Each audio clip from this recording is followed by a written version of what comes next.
Hey you guys, it's Kyle from Markham Reptiles.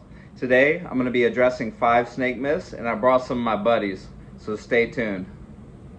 What's up, y'all? It's Crocodile Cam, and this is Cinnamon, the Burmese python. Before we start, I want to do a huge shout out to Markham Reptiles for bringing us all together to do some reptile myth busting. Now, what myth will I be busting? The myth is all snakes are venomous or poisonous. And I'm here to tell you right now that is so far from the truth. For starters, snakes are venomous.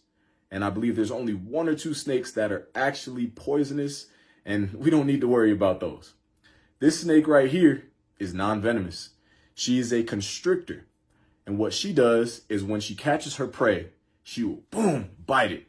And she will wrap it up really, really tight and give it a nice tight hug until the prey is no longer alive.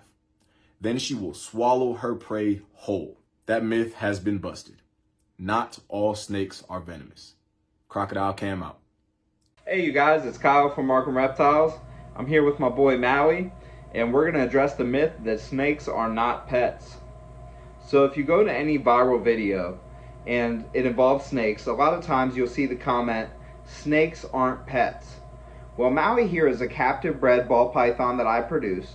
And ball pythons as a species have been captive produced since the 70s, right? So 1978 and earlier, these snakes have been captive produced since then. It's going on the year 2025. So around 50 years, these guys have been captively produced. That means that not only is W.A.Y captive bred, his parents were captive bred, their parents were captive bred, their parents' parents were captive bred, and I'm going to stop right there because it becomes too much of a tongue twister. But you get the point. Snakes definitely are pets, and whoever's commenting these type of things is unfortunately just about 50 years late in realizing that they are pets. I'm going to make another video on why they're such good pets, so stay tuned for that, you guys. What's going on? This is Dan with Shac Scales. I got Muffin here, my reticulated python. We're talking about snake myths, and I'm going to talk about your snake's gonna eat you. I hear that all the time from people, man. Like, I'm not on the menu for Muffin. What would be in danger is her cutting off my air supply if I had her around my neck, which most cases, that's what happens if there's a fatality in captivity with a giant snake. If I'm not mistaken, there's been no confirmed cases of anyone's pet snake eating them in captivity. There is a few confirmed cases of retics eating people in the wild. I believe the last one was a grandma age woman. Which, let's be real, I'm a lot bigger than most grandmas I've ever met. Come here, Mama.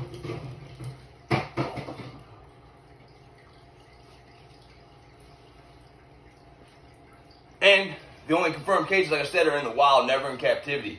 What happens a lot, people put this snake around their neck, both sides of their neck like this. I got my elbow here for safety. And the snake just holding on will cut your air supply off.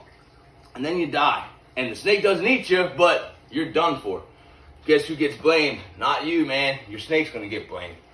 And then snakes like Muffin are going to get blamed. So it's really all about being smart.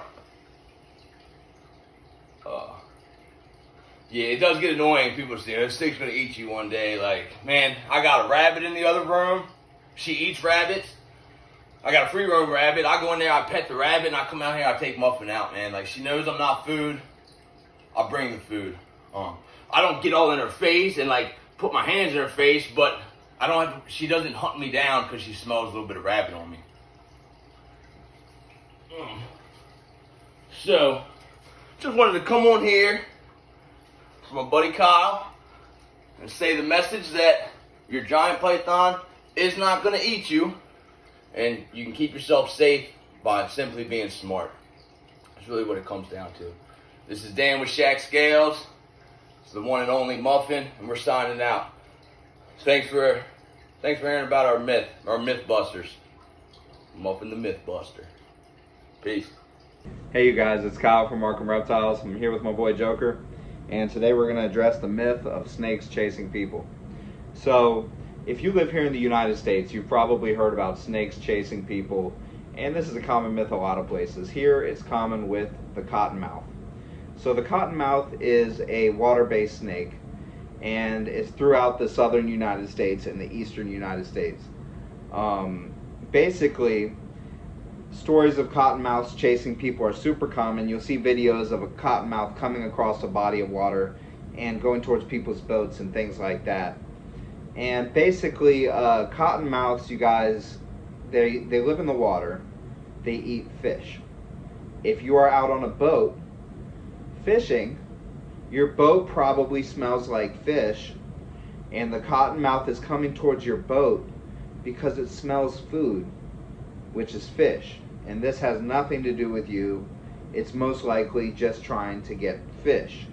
Also, I'm going to quote a great guy in reptile history, and that is Tom Crutchfield. Tom Crutchfield is one of the smartest, most knowledgeable people. If you get a chance to ever watch him, please do. But he said they're smart, cottonmouths. They're smart, but they're not PhDs, okay? If you freak this snake out and it panics and it's trying to escape, the escape route might be directly behind you. The cottonmouth might slide in between your feet to try to escape because there's something behind you it's trying to escape to, or something like that. You know, an action that could make you think it's chasing you, but really it's just trying to get away. And speaking more broadly, going from cottonmouths to all types of snakes, a snake is not going to chase you, okay? If a snake is just sitting there, all you have to do is walk away from it, okay? A snake is not going to chase you. Even a black mamba, it will protect a certain radius, and once you get out of that radius, it's going to leave you alone. Snakes do not chase people. They are not aggressive. They are defensive. We are a large predator to them. I am much bigger than Joker right here. Joker is a 4 or 5 foot snake, and this is as big as cottonmouths get. But Joker is a 4 or 5 foot snake. To Joker, I am a large predator. Even to a massive snake, I'm standing tall, and I'm a 6'5" large predator. To even a large reticulated python would be scared seeing something like me. So you guys got to remember, we scare these snakes. They're smart, but they're not PhDs. And if they move past us to try and get away, they're not chasing us, you guys. So don't spread misinformation. And if they come towards your boat and it's full of fish and they eat fish, you might want to rethink your logic as well. You guys have a wonderful day. It's the exotic way, the way of nature, the way of snakes. I got my guy with me, Chester. He's my albino Burmese python. And I thought it would be a perfect day to talk about the myth of snakes sizing you up as they get larger. We all know the story, which is a myth, that somebody's snake waited months to eat because it was sizing them up. Now, a Burmese python, for instance, because they're in the big three, um, he's really a sweetheart. Now, granted, he will get anywhere from 10 to maybe 16 feet. He's not going to size me up. He doesn't have the brain capacity to take that thought into sizing me up. Things like lions, tigers, cats, dogs, certain things like that, will size up prey before they eat it or, hunt. A snake is opportunistic. So if it crosses its path, they'll strike first. Now, if it's too large, then they'll realize, can't do it, and go on about it. But will he have the power to kill me? Possibly. Yeah, you're talking about a 10 foot, 11, 13, 14 foot burn or bigger. Weighing my weight. I weigh 160 pounds. So we might end up weighing the same one day, or even my female Artemis. So, you just got to take that into consideration. So, like, when I go in his enclosure, now to avoid him actually striking me when he gets that size, or even now, what I do is I use a snake hook. I recommend it for everybody. Use a snake hook because you have to break them out of that trance. So when I open up his enclosure, he's looking.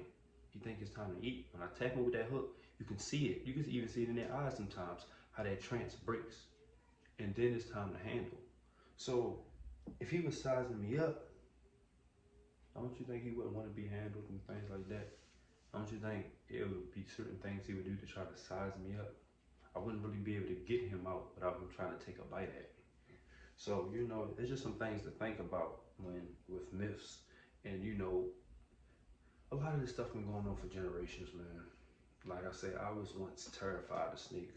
I got over my fear. January of 25 will be 2 years I've been in the snake community. I've been in the animals and reptiles all my life, but snakes, I just got into them. And I went from coins to burns, and I can honestly tell you, from colubrids, ball pythons, burns, blood pythons, carpets, any snake I've handled, been around, had, anything like that, um, never sized me up. I've been bit twice. Both of them was my fault. First time I wanted to get bit because I've never been bit and I felt like I needed to. Second time was I was doing feeding in here and I took out a baby ball python and it wasn't his time to feed, but the smell was in the room. So what did it do? It took a shot at my finger. Now granted, could it eat me? No. If it sized me up, it would have realized that I was, my hand or my finger was too big and it wouldn't have took the shot. But a lot of them act off of instinct. See these big old heat pits right here? They see almost infrared basically. So, just debunking a myth. Y'all have a blessed one. Exotic Way out. Big thank you to Will from the Exotic Way, Dan from Shac Scales, and Crocodile Cam for participating in this video. You guys can find their links in the description below. And big shout out to you guys as well for suggesting these myths on Instagram. You can find a link to our Instagram in the description as well. Keep spreading positivity about snakes. These guys don't need anything else negative said about them. There's enough negativity out there. You guys have a wonderful day. Stay blessed and take care.